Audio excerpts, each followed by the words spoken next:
If you've ever lived in an American high-rise, the buttons go from 12 straight to 14. No 13. Most people call it superstition. Triskaidekaphobia, the fear of the number 13. But in one Manhattan building, the 13th floor was never removed. It was hidden. Evans was 28, a software engineer, and exhausted.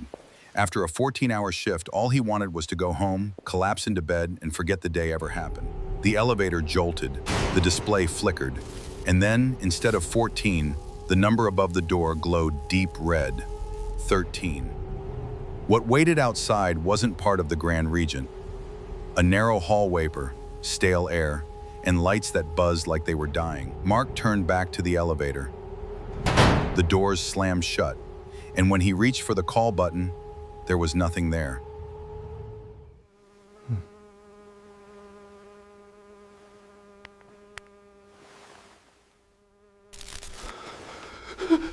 At the end of the hall, he found the first door, room 1301.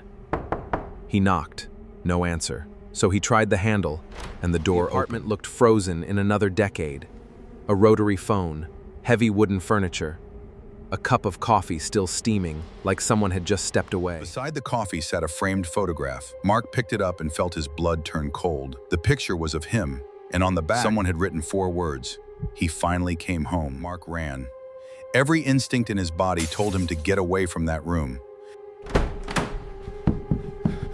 He saw him to get away from that room. Turned the corner and found himself back at 1301. He ran the other way.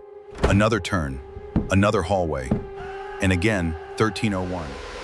Then the static stopped, and from inside the apartment, Mark heard a voice. Calm. He found the picture. He's panicking now. Far end of the hallway, a figure stood beneath the flickering light.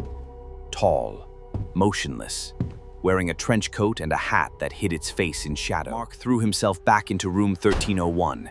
He locked the door and shoved a heavy dresser against it. Outside, the footsteps stopped. Then the pounding began. Slow at first, then violent.